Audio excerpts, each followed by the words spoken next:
Le bouton de manchette, c'est le détail qui change tout dans le cadre si strict de l'élégance masculine.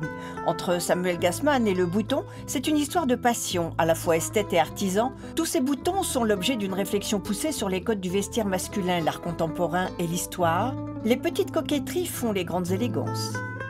L'aventure des boutons de manchette a commencé par une recherche qui devait être un documentaire sur qu'est-ce que c'est un bouton d'homme.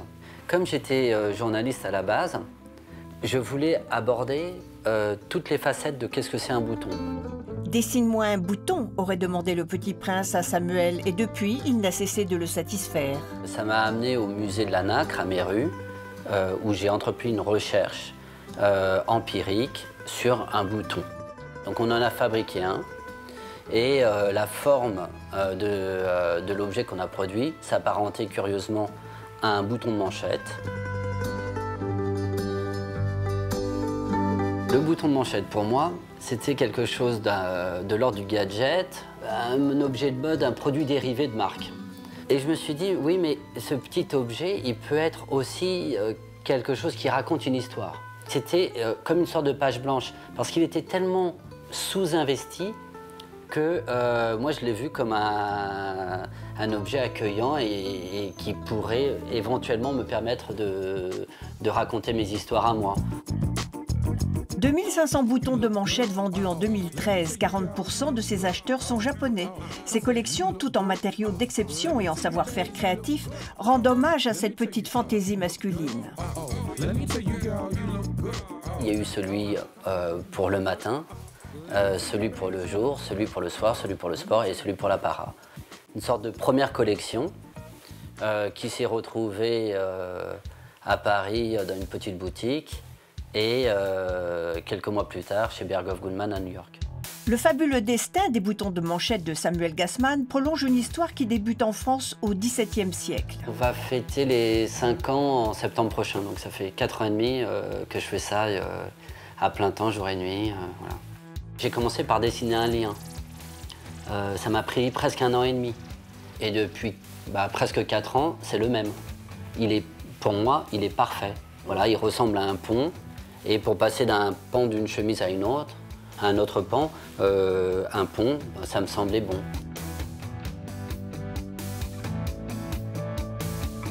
Le bouton de sport, il est en porcelaine parce qu'on peut le peindre.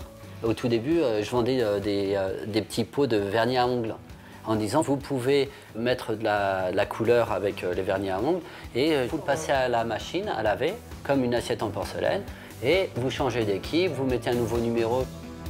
Pour le paysage, le plaquage, je l'ai fait mat.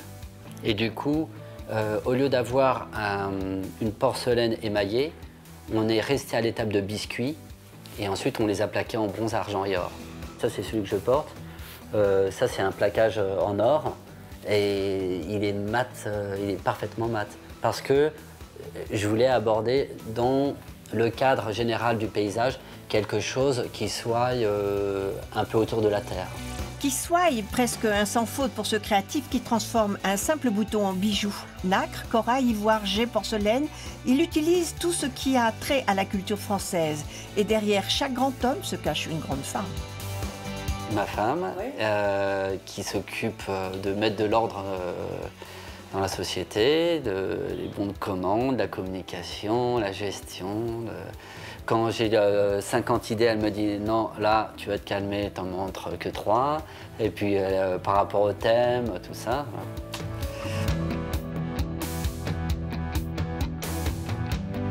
Comme c'est quelque chose d'inutile, de futile, etc. Pour moi, il faut qu'il aille dans le sens, il faut qu'il apporte quelque chose, donc du sens. C'est aussi ce qui définit des pièces d'art, c'est de se dire, cette pièce qui est inutile, j'en fais une œuvre d'art parce que je l'ai sélectionnée pour vous et vous racontez que moi, je ne peux pas faire aussi bien. Et donc, je vous la montre telle qu'elle est, merveilleuse. Désormais, chez un homme, il y a le regard, mais aussi le détail qui tue.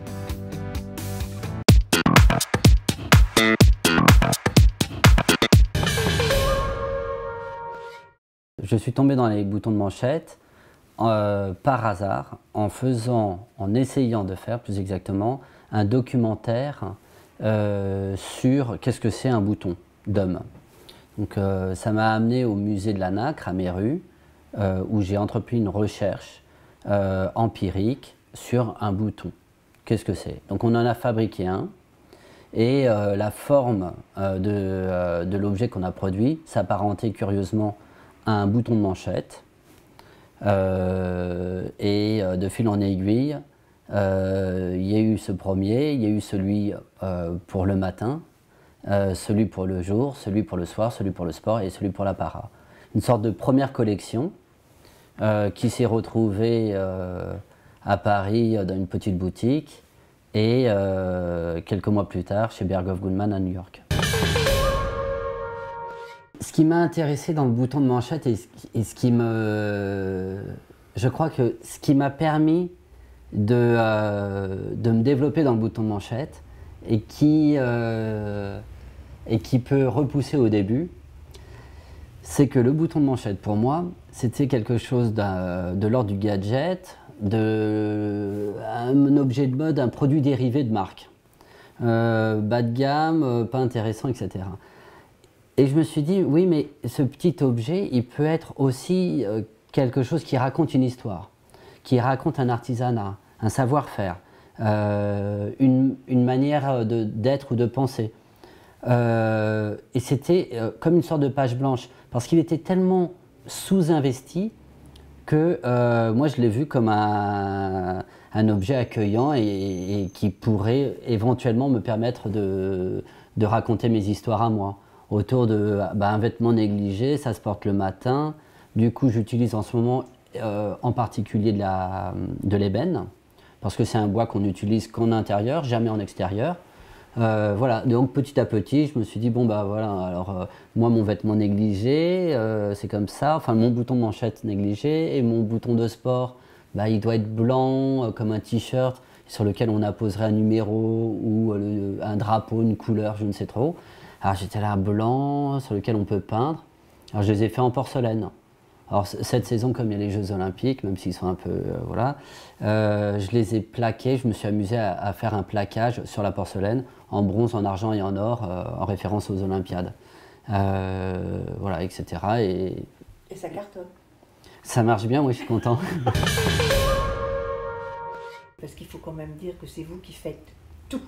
Ah oui, oui, oui. Voilà, ouais, alors ouais, comment vous vous y êtes mis? Parce que c'était pas votre formation. En loupant beaucoup. Alors, il y a deux choses. D'abord, au début, je me disais oui, comment je voulais tout faire. Enfin, comme je pensais qu'il n'y avait rien, ou j'estimais en tous les cas qu'il n'y avait rien qui me convenait, j'ai commencé par dessiner un lien.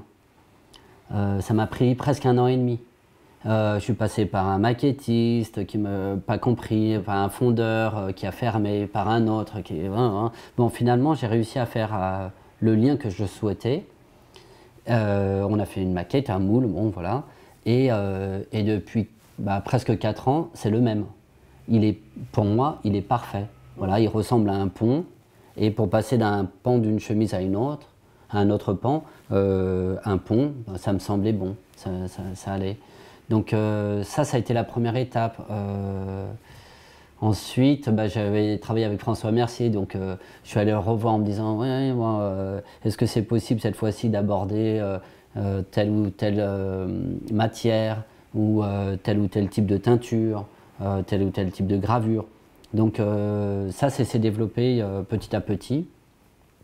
Et donc voilà. Ensuite, il y a au tout début, je déléguais beaucoup.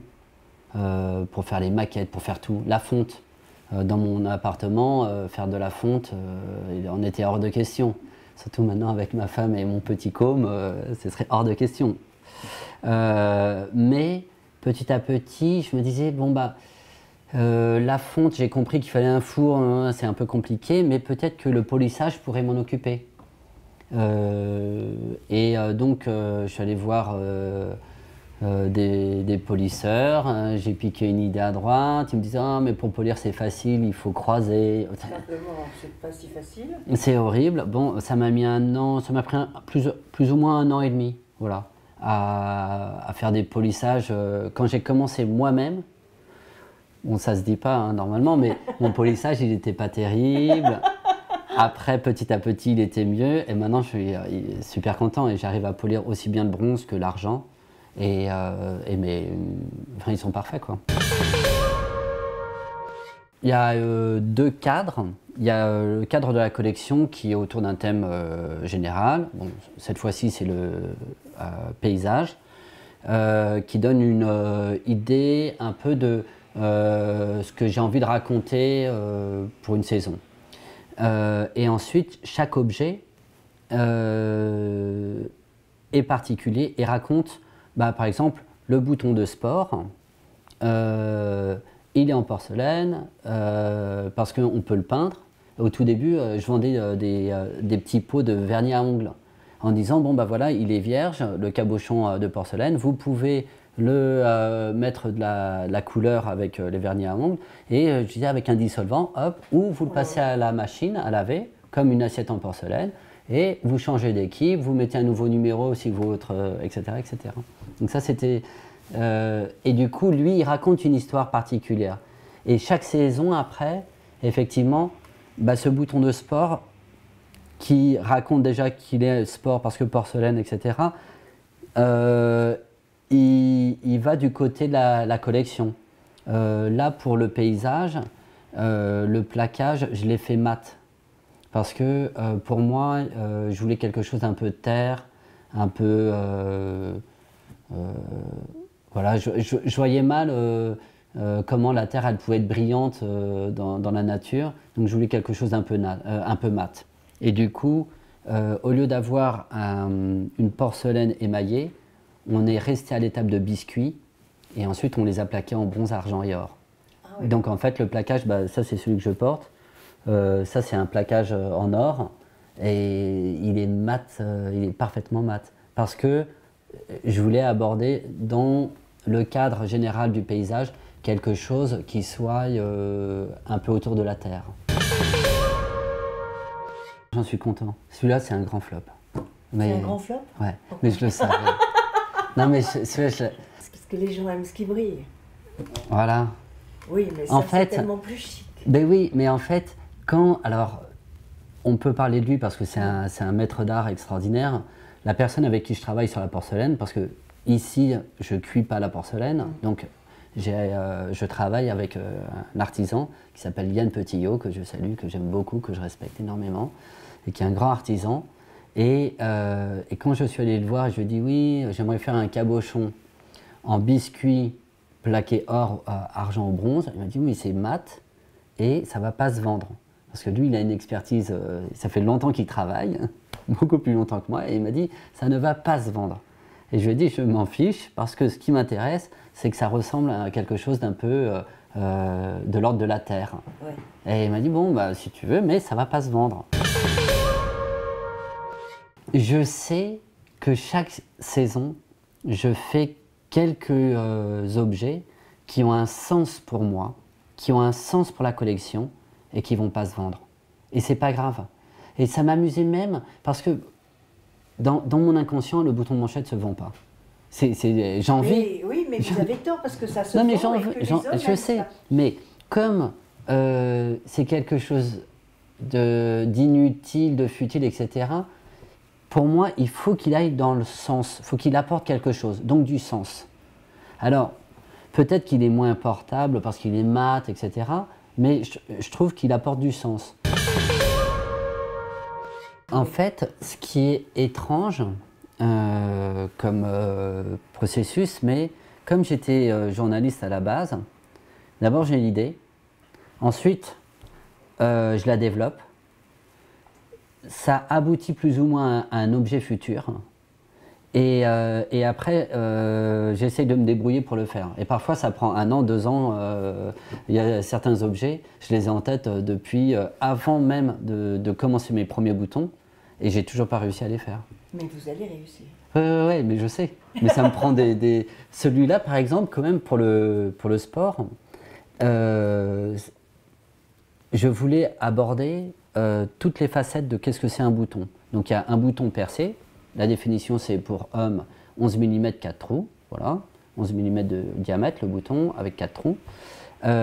Ensuite, il y avait des cabochons. Par exemple, des boutons tissu. Alors le bouton tissu, on en trouvait sur des chemisiers, on en trouvait, voilà. Donc ça m'amusait de l'aborder. Ensuite, il y a des boutons en métal qu'on peut trouver, le postier, les militaires, la veste du militaire, il a un bouton en métal, voilà. Donc ça, c'était encore un truc qui m'intéressait. Et à chaque fois, j'essaye d'aborder ces sujets. Alors, j'y arrive pas toujours. Bouton métal, j'ai toujours pas réussi. Ça va pas tarder. Mais le bouton tissu, grâce à Yann Petillot, on a reproduit un tissu que j'avais défini très précisément et on a réussi à le faire en porcelaine. Donc là, on a la trame du tissu. Quand on le porte, il se voit vraiment pas du tout, ou quasiment, et voilà. C'est-à-dire que vous faites le bouton de manchette dans le même tissu que la chemise. Ouais, là c'est un Oxford. Là c'est un Oxford, parce que pour le sport, le tissu Oxford, c'est un tissu communément sport. C'est pour la chemise Ralph Lauren, ce genre de choses, quoi. Voilà, donc c'est sport. Et du coup, je suis parti de ce tissu-là. Je l'ai reproduit mais ça a pris presque 1 an et demi. En fait, de faire une première maquette en métal. Ensuite, une deuxième pour la porcelaine, parce qu'il y a des histoires de cuisson, de retrait, de machin, enfin, voilà. Pour arriver à la taille du 11 mm, qui est la base de tous mes boutons de manchette. Ils font tous 11 mm, comme le bouton de chemise. Et donc ça a pris un temps fou. Ils ont tous les mêmes liens, ils sont tous symétriques, parce que le lien est rigide. Parce que c'était une autre de mes idées, tout début, c'est que je trouvais absurde que le bouton de manchette, pourquoi le pauvre, lui, pouvait avoir un côté élégant et un côté moche avec un bâton, je sais pas quoi. Alors j'ai dit pourquoi il avait l'exclusivité un truc moche. Alors qu'une chemise, on va pas dire, ah bah là, je passe à la télé, j'ai une chemise jolie, puis derrière c'est en polyamide. Non mais, oui, voilà. Le raffinement, c'est ça. Ça a été ma première démarche, c'était de faire le lien. C'était vraiment ça. Pour avoir les deux côtés sont les mêmes, il n'y a pas un côté chic et un côté moche. Vous êtes toujours deux dans la société. Oui. Vous Il y a êtes deux. Donatienne, Voilà. ma femme, Oui. qui s'occupe de mettre de l'ordre dans la société, les bons de commande, la communication, la gestion. Quand j'ai 50 idées, elle me dit non, là tu vas te calmer, t'en montres que 3. Et puis par rapport au thème, tout ça. Voilà. Mais en réalité, beaucoup plus que ça, puisque vous avez des artisans qui travaillent pour vous. Oui, bien sûr. Bien sûr. Hein? Alors, ça c'est un autre travail, parce qu'on parle toujours de l'artisanat, du Made in France, c'est des thèmes qui me sont chers. On essaye, autant que soit peu, de travailler avec la bonne personne. Mais ça, c'est facile de le dire. Mais par exemple, Yann Petillot, il travaille presque en exclusivité pour Chanel. Il accepte de faire des petites collections, et comme moi, je ne lui en commande pas tellement, ça marche. Et ça l'amuse, ça lui change les idées, je ne sais pas. Oui, parce que le camélia, toujours le camélia, bonjour. Non mais, voilà, bon, ensuite on fait des expériences. C'est lui qui m'avait proposé de plaquer en mat en me disant ça va jamais sondre. Moi j'ai adoré. Bon. Ensuite sur la fonte, j'ai eu la chance de rencontrer Sylvain Compagnon, qui est le fondeur aussi de Chanel et qui travaille aussi à 99% pour Chanel. Et parce qu'il y a des histoires de collection pour eux, il y a aussi des histoires de vie, de production où il n'y a rien. Donc à ce moment-là, il fait mes liens et il me les envoie bruts, et puis moi après je les polis petit à petit pendant l'année. Ah oui, d'accord. Sur la nacre, c'est François Mercier qui est malheureusement le dernier artisan de France à travailler la nacre, à Méru, qui était la capitale internationale de la nacre, il faut le savoir. Il y avait 60 000 ouvriers à Méru. Aujourd'hui, il n'y en a plus qu'un. Donc, il a quand même pris sa retraite il y a 2 ans. Enfin, voilà. C'est toujours entre une chance extraordinaire puis un petit pincement de cœur en me demandant est-ce que l'année prochaine il sera encore là. Est-ce que c'est quand même une chance, voilà. C'est avant d'être du Made in France, quoi. Alors le rêve, il est touffu, il est confus comme tout rêve. Et puis en plus, un rêve, j'ai un grand frère qui me disait qu'un rêve, il fallait pas forcément les réaliser, parce qu'autrement on n'avait plus de rêve. Alors ça me fait toujours peur, mais... mais... Il faut en avoir plusieurs. Voilà, j'en ai des dizaines. Ben non, c'est bon. Mais non, en fait, c'est un peu étrange de dire ça, mais... parfois, j'ai trop de travail. Donc mon rêve aujourd'hui, et qui peut potentiellement se réaliser prochainement, c'est de trouver quelqu'un avec qui travailler. Un apprenti, de le former au polissage, au moins ça, pour me permettre d'avoir cette partie de mon travail faite, ouais, d'être plus créatif et de pouvoir accepter plus de collaborations et plus de clients. Tous les ans, je refuse des clients parce que j'ai pas le temps. Et du coup, ou alors je leur impose, là on a des nouveaux clients et on leur a dit oui, si vous voulez pour Noël prochain, il faut bloquer la commande en avril ou en mars maximum. Et là ils sont là, mais qu'est-ce que c'est que cette histoire, voilà. Donc là j'aimerais bien trouver quelqu'un pour travailler avec moi. Et comme je vais peut-être avoir un atelier là, du coup, a priori, c'est quelque chose. Oui, ça va se faire. Qui vous a influencé pour vous emmener sur ce chemin du déconstructivisme? Alors là, bon, ça c'est mes petites années en histoire de l'art.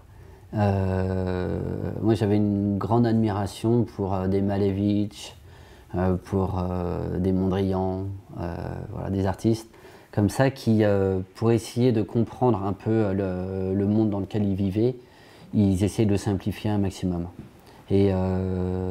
Et aujourd'hui, c'est toujours un peu la démarche que j'entreprends dans mes boutons de manchette. Et c'est pour ça que parfois c'est très minimal. C'est juste un faux bouton de tissu, un bouton 4 trous. Parfois mes clients ils disent ah mais du coup quand je les mets on voit pas que je porte des boutons de manchette. Alors je dis mais c'est une chance incroyable.